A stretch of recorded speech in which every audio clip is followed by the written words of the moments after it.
C'est bon, c'est reparti. On s'est branché. Ça fait partie des histoires. Donc, on vient d'adopter le mandat pour le logiciel d'alerte et de notification au point 11. On est rendu au point 12, contrat de location pour un nouveau tracteur New Holland TS120. Alors, ce qu'on fait cette année, on fait un essai. On avait, par le passé, pour 12 000 de contrat d'hiver de déneigement des différentes cours, déneigement de trottoirs, déneigement des cours, puis tout ça. On en avait donc pour 12 000 Alors, on a une opportunité de faire un test. Je dis bien de faire un test pour voir comment que ça peut fonctionner avec un tracteur de type tracteur de ferme là, de 120 forces avec un souffleur, une gratte extensible à l'avant pour faire l'entretien de nos différentes installations, la cour de l'église, la cour du garage municipal, la cour de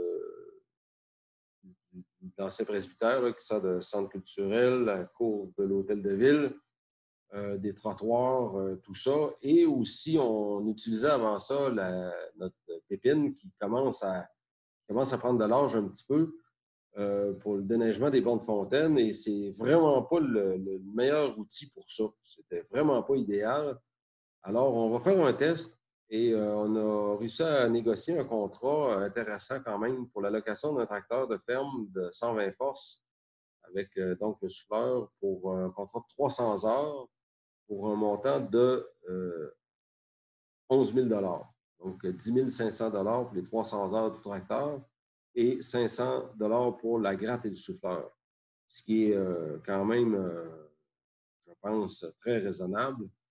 Alors, ça permet quand même de sauver un bon montant pour faire le test au moins et de ménager un peu notre pépine. Et à la fin de l'hiver, ben, on verra si c'était concluant puis si on souhaite aller dans ce sens-là. Donc, ça te prend une résolution, hein, Cathy, est proposée par M. Jean-Denis Vachon. Au point 13, l'acquisition du site d'approvisionnement en eau potable sur une partie du lot 4 219 396 pour alimenter le réseau d'aqueduc.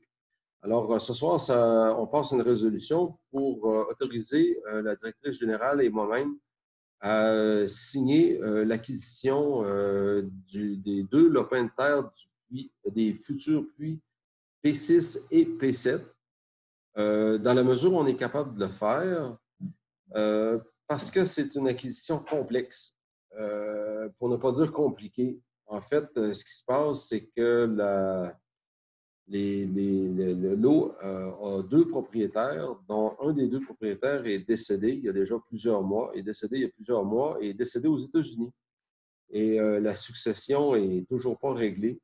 Alors, c'est possible qu'on soit obligé de procéder par expropriation parce qu'on n'a plus le choix de retarder indûment le projet qui, à cause de ça, est déjà retardé d'une année supplémentaire, bien malheureusement, et on en a besoin pour pouvoir avancer le projet. Je pense que tout le monde à Saint-Frédéric est extrêmement conscient que la question du dossier de l'eau potable est repoussée depuis tellement trop d'années et on est déjà tellement pressé par l'urgence de régler cette situation-là. Donc, on va tout faire pour essayer que ça puisse se régler de gré à gré en pouvant convenir d'une entente qu'on pourrait signer devant le notaire. Mais à défaut de pouvoir signer l'entente, ben, ça se pourrait que pour des raisons tout à fait d'impossibilité, qu'on doive donner le mandat à nos avocats de procéder par expropriation, ce qui est toujours plus difficile s'il n'est pas possible de s'entendre avec les propriétaires dans le contexte. Alors, ce soir, on passe la résolution dans ce sens-là. Donc, soit de nous permettre à la directrice générale et moi-même de signer l'entente ou de mandater notre avocat de procéder à l'expropriation. Ça me prend donc une résolution dans ce sens-là qui est proposée par M. Michel Fortin. Au point 14, on passe ce soir une résolution pour régulariser une situation qui aurait dû être faite depuis déjà plusieurs années. pour procéder à l'acquisition d'une servitude de drainage. En fait, c'est le drainage de l'ensemble de la rue Lehoux, dont un tuyau de drainage des eaux pluviales passe par les lots 4 713 341 et par la suite dans un fossé sur le lot 4 220 424. Donc, la résolution de ce soir vise à autoriser la directrice générale et moi-même à signer chez le notaire les servitudes qui vont nous permettre dans l'avenir d'assurer l'entretien des canalisations et du fossé qui reçoivent les eaux pluviales, les eaux de pluie qui s'écoulent dans la rue Lehoux, ce qui est très, très important dans l'avenir, bien entendu. Donc, ça me prend une résolution qui est proposée par Mme Lucie Gilbert. Au point 15, avis de motion et projet de règlement 357-20 relatif à la circulation des motoneiges. Ce règlement-là vient permettre la circulation des motoneiges dans le rang 2, dans la section qui est fermée l'hiver, bien entendu, ainsi qu'une couple d'endroits là où il y a pour permettre des traverses de motoneige, notamment complètement dans le haut du rang 3, et je ne me rappelle plus trop les autres places aussi. Dans le rang 5 dans le rang 3. Puis l'autre bout dans le rang 2, l'autre bout de rang 2, là, la première section est active, l'autre section jusqu'à la route de l'essor. Donc, une traverse dans le rang Saint-Pierre, une traverse dans le haut complètement du rang 3, mais vraiment très, très dans le haut du rang 3, là, pratiquement à la limite de Saint-Séverin. Une dans le rang Saint-Pierre, circuler dans le rang 2, dans la partie qui est fermée l'hiver, et un petit bout dans le rang 2, mais la partie sud, je dirais, vers Tring Junction. Parfait. Donc, ça me prendrait une résolution. Monsieur Michel Saint-Pierre. Au point 16, avis de motion et projet de règlement 358-20 décrétant l'imposition des taxes foncières et de la tarification des services pour l'année 2021. Alors, comme je le disais tantôt, les taxes foncières vont être au montant passe de 1,10 à 1,08 et demi du 100 d'évaluation. Les taxes de service pour ce qui est de l'eau potable sont inchangées. Les taxes pour sauf les terrains vacants pour les lots vacants pour les services d'aqueduc, il va y avoir une augmentation. Ils vont payer le même frais qu'une maison. En fait, c'est ça, Cathy. Soit dit en passant, que tout le monde comprenne bien que c'est déjà un indicateur, ça, qu'on veut encourager les gens à faire quelque chose avec leurs terrains vacants. On ne peut pas laisser des terrains vacants comme ça, en spéculation infiniment. Ce n'est pas comme ça qu'on encourage le développement d'une municipalité. Puis pendant ce temps-là, ben, la rue, on continue d'entretenir, les infrastructures, on continue de les entretenir, puis ça coûte de plus en plus cher à la municipalité. Donc, il faut encourager tout le monde à essayer de construire quelque chose sur les terrains vacants. C'est ça qu'on veut leur envoyer comme message à travers ça. Et la taxe pour les déchets, pour les résidences, elle diminue un petit peu, alors que pour les conteneurs, ben, ça augmente beaucoup, mais c'est parce qu'il y avait un écart épouvantable dans l'équité de la répartition des coûts dans le passé. Ça me prend donc une proposition pour adopter cette résolution-là, proposée par Mme Joanne Giguère. Au point 17, projet de règlement 359-20 relatif à la circulation des camions et véhicules outils, abrogeant le règlement 342-19. Alors, on avait déjà dans le passé adopté un projet de règlement pour encadrer la circulation des camions lourds dans nos routes municipales. On avait eu une petite clarification à établir avec nos voisins de Saint-Séverin concernant la circulation dans le rang 1. On a donc retiré le rang 1 du règlement en question. Alors, c'est pourquoi on reprend le processus ce soir à la demande du ministère des Transports qui ne pouvait pas permettre l'application du règlement.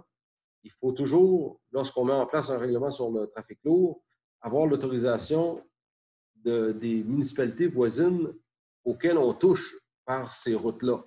Alors, on reprend donc l'exercice avec une modification de notre règlement ce soir et ça va devenir vraiment, vraiment pressant parce que, je vous jure, ça circule pas rien qu'un peu dans nos petits chemins de terre, dans nos petites routes qui n'ont vraiment pas été faites pour supporter du trafic lourd.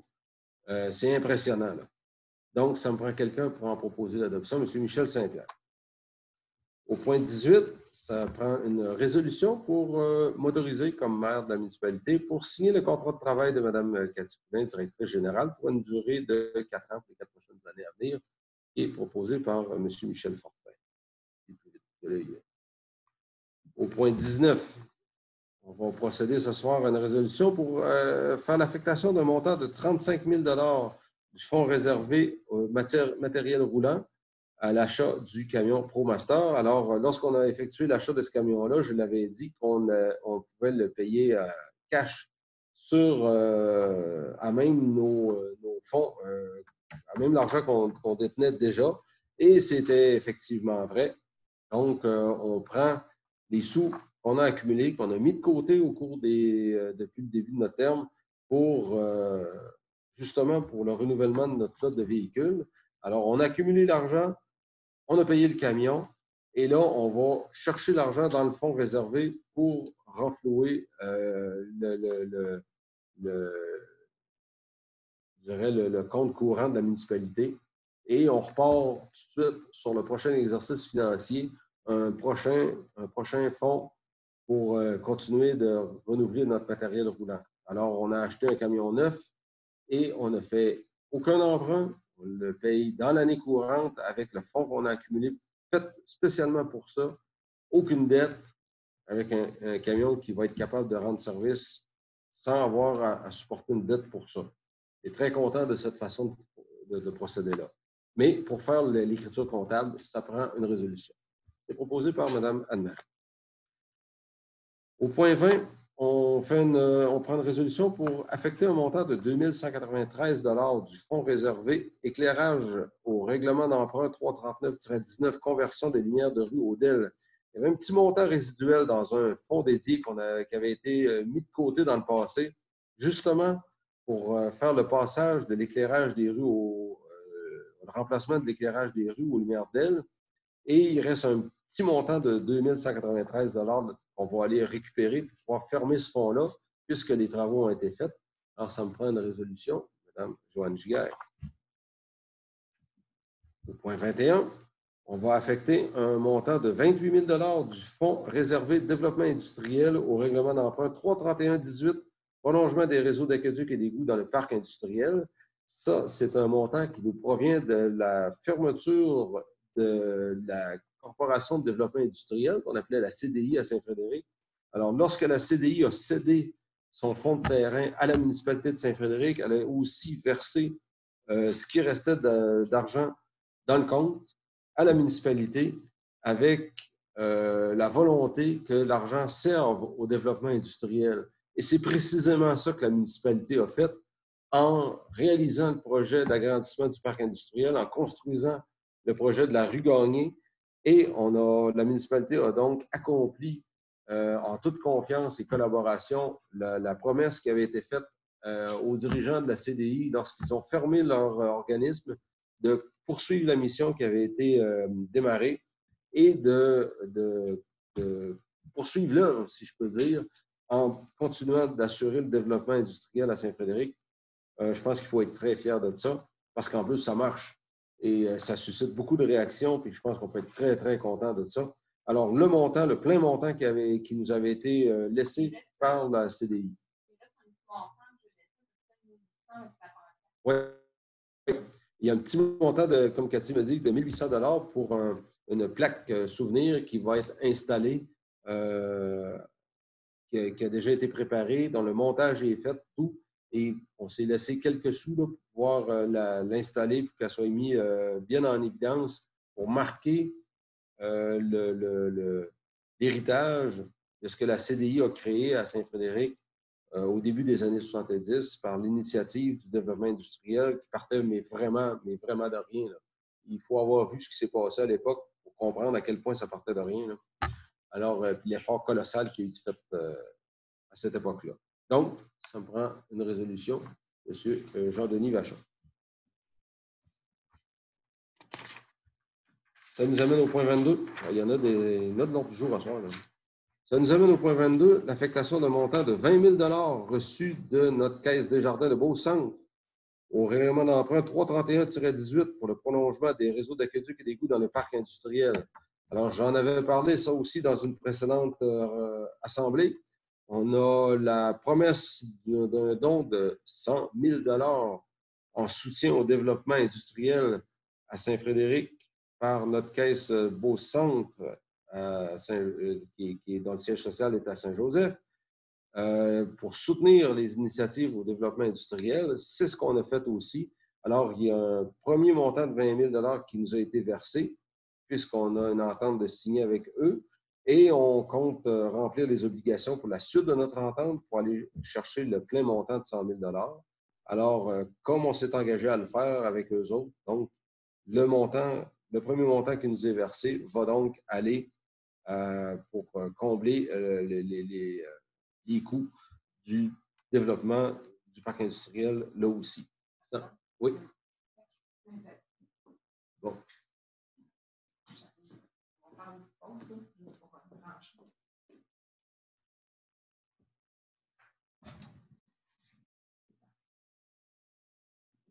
Donc, c'est reparti.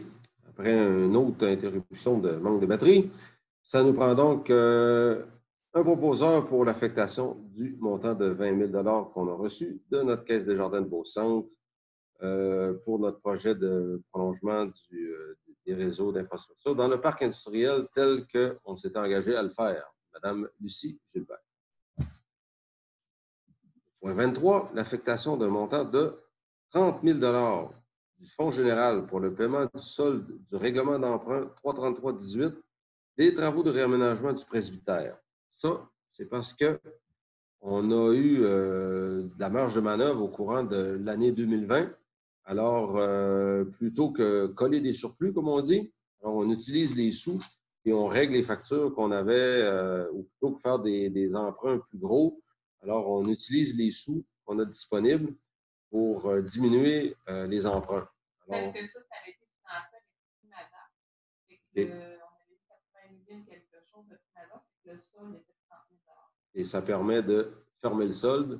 Donc, on avait eu déjà une superbe subvention de 80 quelques mille dollars, 88 000 mais on avait une petite part à nous autres aussi à prendre là-dessus. Et avec ce montant-là, de notre marge de manœuvre au courant de l'année 2020, je ne sais pas si vous comprenez bien, là, mais ça veut dire qu'au courant de l'année 2020, malgré tous les travaux qu'on a refaits, malgré tous les projets qui s'est passés, on a quand même la possibilité de disposer de 30 000 pour régler une facture, pour ne pas faire d'emprunt et régler ce dossier-là. Donc, le presbytère a été rénové au complet, transformé en centre culturel et on ferme le dossier.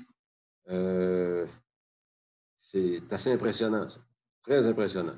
On a donc une résolution, Mme Joanne Giguère. Point 24, une autre très bonne nouvelle, une affectation d'un montant de 40 000 et c'est pas rien, là. On est rendu à 70 000 qu'on va affecter, là. On va affecter un montant de 40 000 du surplus accumulé non affecté au fonds réservé à l'entretien des bâtiments. Donc, à même notre budget de 2020, de l'année 2020, de l'année courante, plutôt que coller du surplus, encore là, on va se faire un fonds réservé de 40 000 pour commencer à prévoir les entretiens et réparations qu'on doit faire au centre communautaire ici. Les portes, les fenêtres qui sont maganées, les salles de bain, tout le monde qui utilise l'hôtel de ville sait très bien que c'est dans un état qui mérite un entretien sérieux. On a hérité d'infrastructures qui sont appréciées, qui sont importantes, et même si c'est moins utilisé cette année à cause du contexte dans lequel on est, ça va revenir un jour. Alors, c'est peut-être justement une bonne occasion d'en profiter pour se mettre prêt. Alors, ce soir, on passe une résolution pour se créer un fonds dédié à l'entretien de nos bâtiments de 40 000 $. C'est proposé par M. Jean-Denis Vachon. Je ne sais pas comment vous dire à quel point c'est fantastique d'être capable, à même le budget d'une année courante, d'être capable de mettre de l'argent de côté dans cette proportion-là. C'est carrément fantastique. Et ça nous fait des marges de manœuvre de sécurité. Si jamais il nous arrive une bad luck là, en cours d'année, s'il nous arrive un imprévu sévère, bien, on peut toujours aller chercher cet argent-là pour sortir du trouble s'il y a quelque chose qu'on n'avait pas prévu. Au point 25, affectation d'un montant de 20 000 ce qui nous amène donc à un total de 90 000 dans le courant de la même année. Du surplus accumulé non affecté au fonds réservé à la gestion des eaux de surface. Ça va nous permettre de faire des travaux de bordure, de grilles d'égout, de choses comme ça, placer des manholes, corriger des travaux, corriger des choses dans des rues où on a des problèmes avec la gestion de l'eau de surface qui s'infiltre partout et qui cause des dommages. Donc, on commence à mettre des sous de côté puis à faire peut-être quelques travaux l'été prochain pour ça. Alors, on place 20 000 de côté pour ça. C'est proposé par M. Michel Saint-Pierre.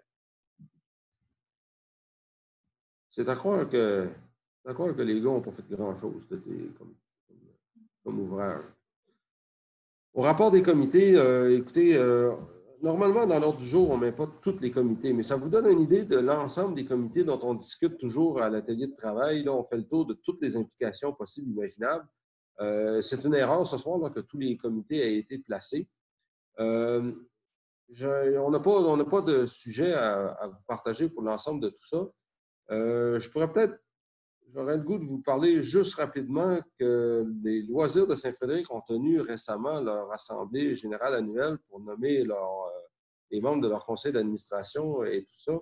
Et comme vous pouvez le voir pour plusieurs comités là-dedans, il y en a beaucoup qui s'en reposent sur l'implication bénévole de beaucoup de personnes. Et je ne vous cacherai pas que ça tourne souvent autour de toujours les mêmes. Alors, mon message ce soir, là, on arrive à un point de charnière où il va falloir se demander jusqu'où on veut, qu'est-ce qu'on veut comme service, jusqu'où on est prêt à s'impliquer pour avoir les services qu'on veut avoir. Je ne sais pas si vous comprenez un peu ce que je veux dire par ça, c'est que c'est facile de dire il ne se passe rien ou on n'est pas content de comment ça va, mais il faut aussi être capable de faire son petit bout aussi un petit peu. On va avoir besoin de l'implication on va avoir besoin de 109 à s'impliquer dans toutes sortes d'organisations, dans toutes sortes de projets, si on veut faire la différence dans notre communauté.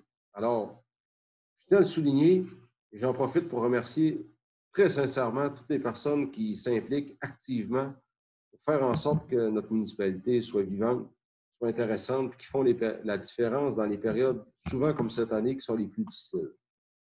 Au point 27, on n'avait pas de correspondance particulière, là, Madame la directrice générale. C'est bon.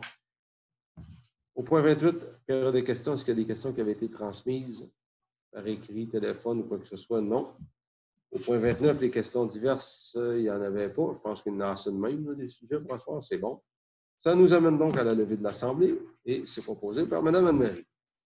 Ça ferait le tour donc pour ce soir, pour cette séance du mois de décembre et on reprend ça au mois de janvier 2021. Merci beaucoup.